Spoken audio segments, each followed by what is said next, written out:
This young driver made his mark on the sport in the mid-90s and would become arguably the most recognised name rallying has ever known, Colin McRae.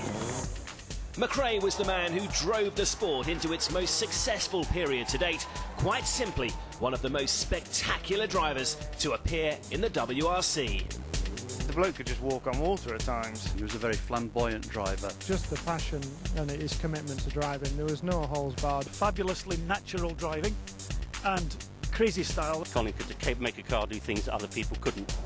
One of the biggest surprises with McRae is the fact that he was only crowned world champion once. That was in 1995, driving for Subaru. Derek Ringer's spotted it.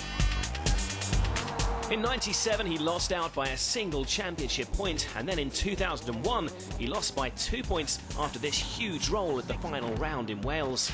It was perhaps his on-the-edge style that prevented him claiming more titles.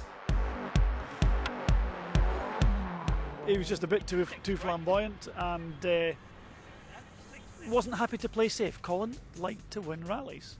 Yeah, I think you've got a choice, actually. Do you want to win rallies or do you want to win championships? The two things are, to some degree, mutually exclusive. He was never the most consistent driver. He was absolutely balls out, blind fast, or crashing, as you say.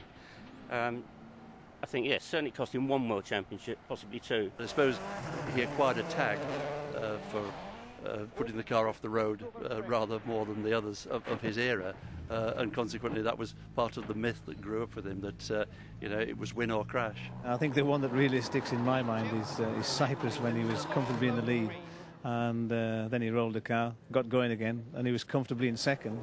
And you think, well, okay, that's great, good points on the board for him and for the... and then, lo and behold, again he goes and rolls again, so drops down to like 6th or 7th overall. You can't take that away from drivers. If they've got that in them, the worst thing you could probably do, I'd say, is take that away from them, because there will come a day when they've got to start a stage and win it by 1/10 to win a rally or a championship, and that's it. That's what you've got to have inside them.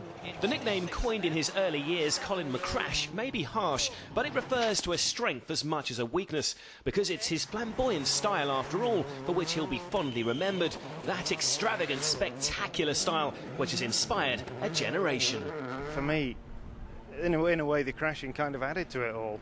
It made him the figure that he is. And you never knew what was coming next from Colin. It was going to be an enormous accident or a mighty win. He's certainly one of the most spectacular. He certainly is one of the biggest triers. He's always the highest on every jump and the furthest on every jump. You can always guarantee he'd be the most sideways, and he used to set the spectators alight whenever he passed in the stage. If you wanted to see some action, Colin was the boy. And even as he matured and started to win events, his flamboyant style stuck with him. I think if we take a combination who was the most famous, the most popular, and certainly one of the fastest and the most successful, it has to be Colin McRae. And I think that's why Colin is really just that little bit more special than most. Okay. Did you like that, jumpy man? How high were we on those jumps?